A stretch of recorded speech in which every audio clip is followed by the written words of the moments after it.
Ξέρεις τι έπαθα σήμερα? Στο σπίτι έχω διακοπή ρεύματος. Ξέρεις τι είναι η διακοπή ρεύματος?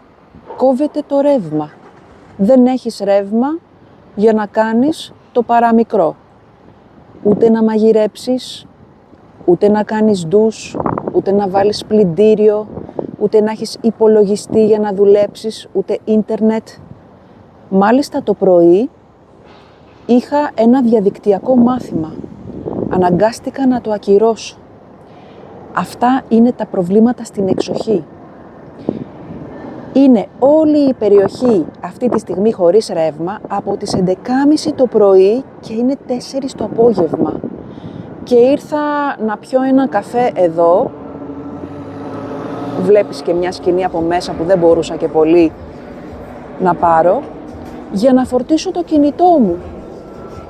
Δηλαδή σήμερα πραγματικά άλλο βίντεο ήθελα να σου κάνω και δυστυχώς αναγκάζομαι να κάνω κάτι έκτακτο γιατί η μέρα μου πήγε πίσω.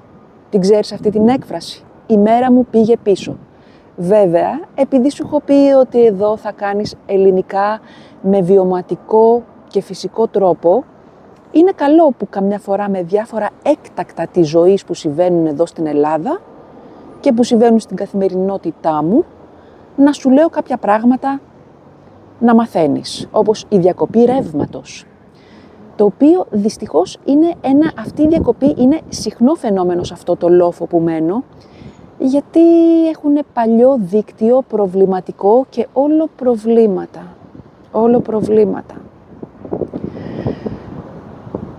Το καλό είναι ότι δεν θα είμαι για πολύ εκεί ακόμα και απ' την άλλη είναι μοναδικό σημείο που μου αρέσει πολύ και το έχω αγαπήσει. Δεν μπορούμε να τα έχουμε όλα στη ζωή, έτσι δεν είναι? Δεν μπορούμε να τα έχουμε όλα. Λοιπόν, και εδώ όπως βλέπεις είμαι στο λιμάνι. Κατεβαίνω να πάω σε μια τράπεζα, γιατί πρέπει να τραβήξω χρήματα. Και ξέρεις πώς το λέμε αυτό στην Ελλάδα? Λέμε, τραβάω χρήματα σε ένα ATM. Έχει μείνει η αγγλική ορολογία. ATM, σε ένα μηχάνημα τράπεζας. Οπότε, σε παίρνω βόλτα μαζί μου και σου μιλάω. Εν τω μεταξύ, πόσο με εκνευρίζει κιόλας το ότι πάει όλη η καθημερινότητά μου, όλη η μέρα μου πάει πίσω. Όλη. Είναι τρομερή η κατάσταση. Γιατί τώρα έχω κάποια διαδικτυακά μαθήματα που είναι να γίνουν στις επόμενες ώρες. Θα έχει σκοτεινιάσει, εννοείται, γιατί είναι ακόμα μικρή η μέρα και δεν ξέρω αν θα έχω ρεύμα σπίτι και δεν μπορείς να κάνεις τίποτα χωρίς ρεύμα, τίποτα. Ούτε τον καυστήρα, ξέρεις τι είναι ο καυστήρας? Ούτε τον καυστήρα να βάλεις μπρος. Ο καυστήρας είναι αυτό το μηχάνημα που έχουμε συνήθως κάπου σε υπόγειο για να μπει μπρος η θέρμανση. Έχω θέρμανση με πετρέλαιο.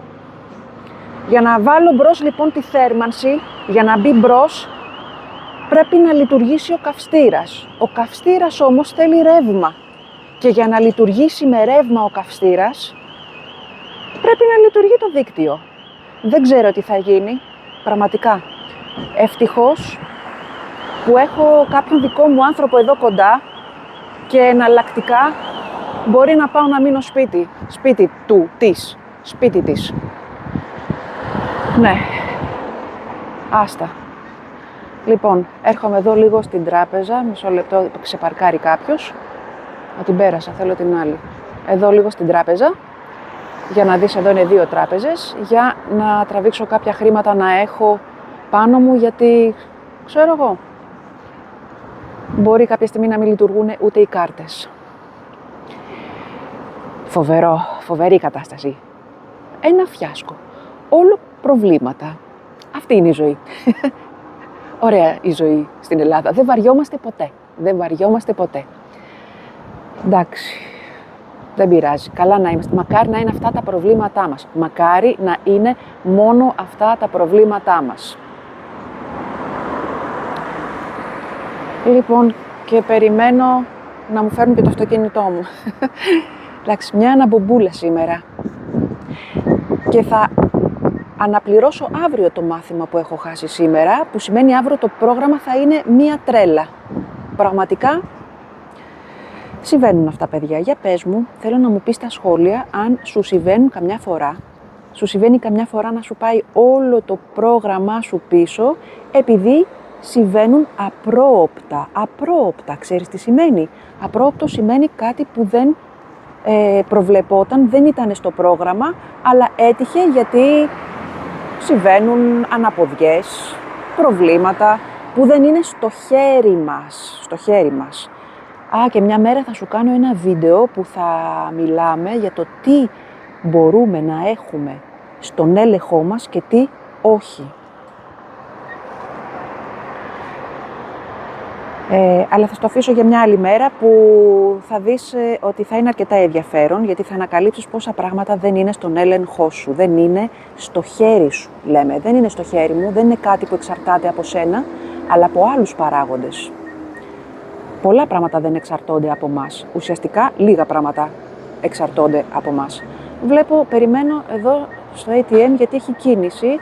Έχει ακόμα μία κυρία που περιμένω να φύγει για να μπορέσω να πάω κι εγώ. Άντε, τα καταφέραμε και τραβήξαμε και χρήματα. Τώρα πρέπει να πάω να πάρω κάτι να φάω. Δεν μπόρεσα να μαγειρέψω, δεν υπάρχει ρεύμα, πώς θα γίνει? Και θέλω να φάω κάτι υγιεινό, σκέφτομαι μήπως προλάβω κάπου να φτιάχνουν ψάρι, γιατί ψάρι ήθελα να φτιάξω σήμερα. Μήπως μου το φτιάξουν, μου το ψήσουν γρήγορα και το πάρω για το σπίτι. Δεν τις γλιτώνουμε τις αναποδιές. Έτσι είναι.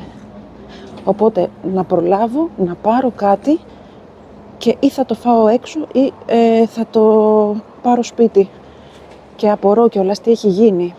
Πρέπει να βρω ένα γείτονα να τον πάρω τηλέφωνο, να το ρωτήσω αν έχουμε ρεύμα στην περιοχή. Ήρθα εδώ λοιπόν και μου ψήνουνε το ψάρι στα χείλη. Ξέρεις τι σημαίνει η έκφραση ψήνω το ψάρι στα χείλη? Εδώ πέρα έχουνε πολύ ωραίο φρέσκο ψάρι. Η έκφραση ψήνω το ψάρι στα χείλη σημαίνει ότι με παιδεύουν, με κουράζουν, μου βγάζουν το λάδι. Άλλη έκφραση δηλαδή, μου κάνουν τη ζωή δύσκολη.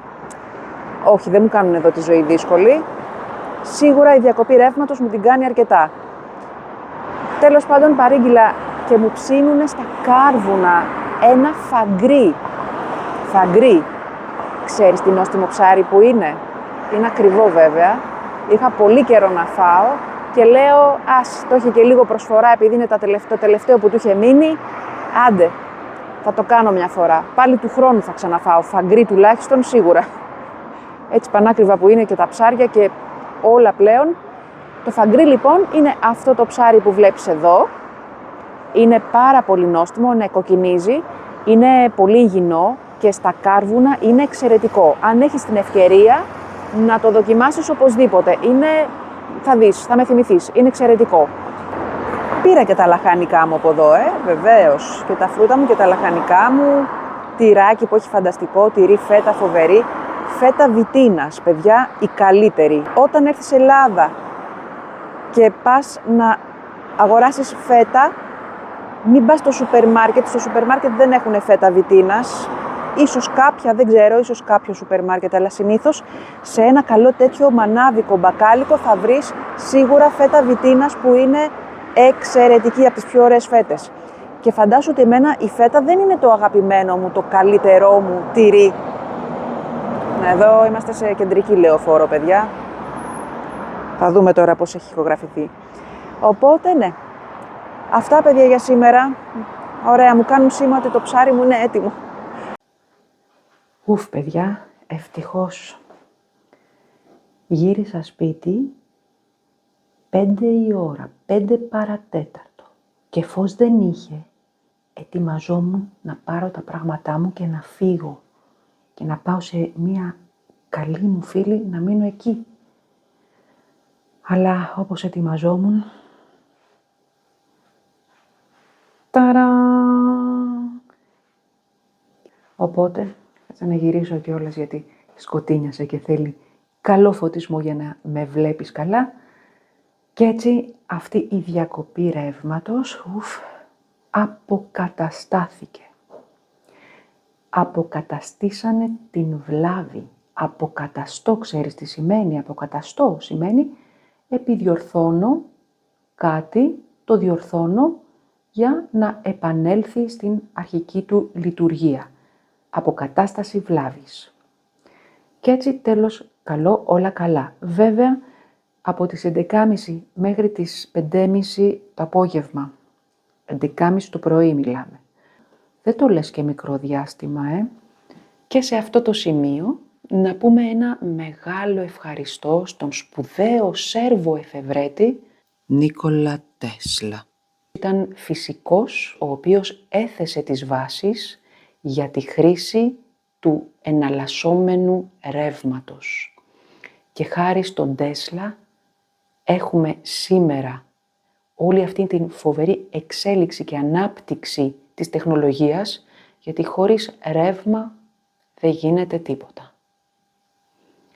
Και να μην ξεχνάμε ότι ίσως να υπάρχουν ακόμα και σήμερα χώρες που δεν έχουν καν ηλεκτροδότηση, δεν έχουν καν ρεύμα. Άρα καμιά φορά πρέπει να μας κοπεί το ρεύμα πολλές ώρες για να εκτιμήσουμε αυτό που έχουμε. Αυτά. Λοιπόν, θα σε αφήσω και θα σε δώσω ένα επόμενο βίντεο.